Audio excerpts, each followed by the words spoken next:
মুখে যে কথাই বলুক না কেন উত্তর কোরিয়ার ভয়ে সবসময় সিটিয়ে থাকে যুক্তরাষ্ট্র ও তার এশীয় মিত্ররা। গেল সপ্তাহে রাশিয়ার প্রেসিডেন্ট ভ্লাদিমির পুতিনের উত্তর কোরিয়া সফরের পর সেই আতঙ্ক বহুগুণে বেড়ে গেছে। উত্তর কোরিয়া আর রাশিয়ার মধ্যে যে প্রতিরক্ষা চুক্তি স্বাক্ষরিত হয়েছে তা অনিবার্য ধ্বংস ডেকে আনতে পারে এসব দেশের। দীর্ঘদিন ধরেই নিজেদের আন্তঃমহাদেশীয় ক্ষেপণাস্ত্রকে আরও নতুন রূপ দিতে চাইছে উত্তর কোরিয়া, কিন্তু আন্তর্জাতিক নিষেধাজ্ঞা তাদের সেই অর্জনের পথে বাধ সাধছে। তবে পুতিনের সফরের পর আশার আলো দেখছে উত্তর কোরিয়া। পশ্চিমা বিশ্লেষকদের বিশ্বাস উত্তর কোরিয়াকে পরমাণু প্রযুক্তিতে সহায়তা করতে পারে রাশিয়া। এমনটা ঘটলে পালানোর পথ খুঁজে পাবে না যুক্তরাষ্ট্র ও তার মিত্ররা। ওয়ালটন ফ্রিজ কিনে অনেকের মতো আপনিও হয়ে যেতে পারেন মিলেনিয়াল। সেরা পণ্যের সেরা অফার। পুতিনের এমন সফরের পর এবার উত্তর কোরিয়ার দোরগোড়ায় পরমাণু চালিত বিমানবাহী রণতরী থিওডর রুজভেল্টকে পাঠিয়েছে যুক্তরাষ্ট্র।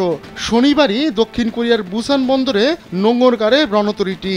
উপসাগরীয় যুদ্ধের সময় থিওডর রুজভেল্টকে পারস্য উপসাগরে মোতায়েন করা হয়েছিল।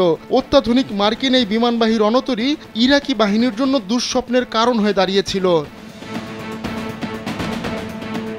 তবে এবার ভিন্ন ভূমিকায় দেখা যাবে মার্কিন এই রণতরীকে।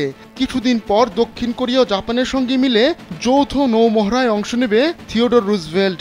গেল আগস্টেই এই তিন দেশের নেতারা সিদ্ধান্ত নিয়েছিলেন তারা এমন একটি নৌমহড়া করবে। এই অঞ্চলে চীনের ক্রমবর্ধমান শক্তি বৃদ্ধি এবং উত্তর কোরিয়ার পরমাণু হুমকি মোকাবেলায় এমন মহড়ার ব্যাপারে একমত হয়েছিলেন ওই তিন দেশের নেতা।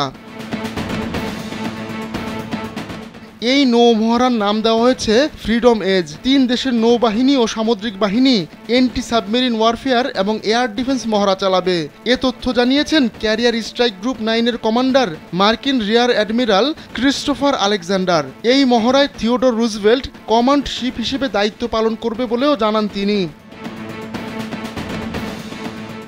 গেল বছরও এই তিন দেশ যৌথ মহড়া চালিয়েছিল।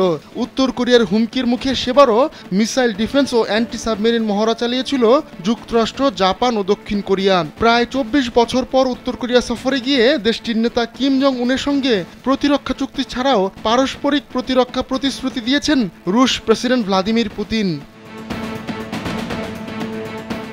কয়েক দশকের মধ্যে এশিয়ায় রাশিয়ার সবচেয়ে গুরুত্বপূর্ণ এমন পদক্ষেপের পর বিচলিত হয়ে ওঠে যুক্তরাষ্ট্র ও তার মিত্ররা। কিমের সঙ্গে পুতিনের সাম্প্রতিক দহরম মহরম নিয়ে এমনিতেই আতঙ্ক তৈরি হয়েছিল, কিন্তু পারস্পরিক প্রতিরক্ষা প্রতিশ্রুতি ও প্রতিরক্ষা চুক্তি সব সীমা অতিক্রম করে গেছে। তাই উত্তর কোরিয়াকে চাপে রাখতে নিজেদের সর্বোচ্চ শক্তি প্রদর্শন করতে চাইছে যুক্তরাষ্ট্র, জাপান ও দক্ষিণ কোরিয়া। আহমদুল্লাহ শিকদার, কালবেলা ডেস্ক।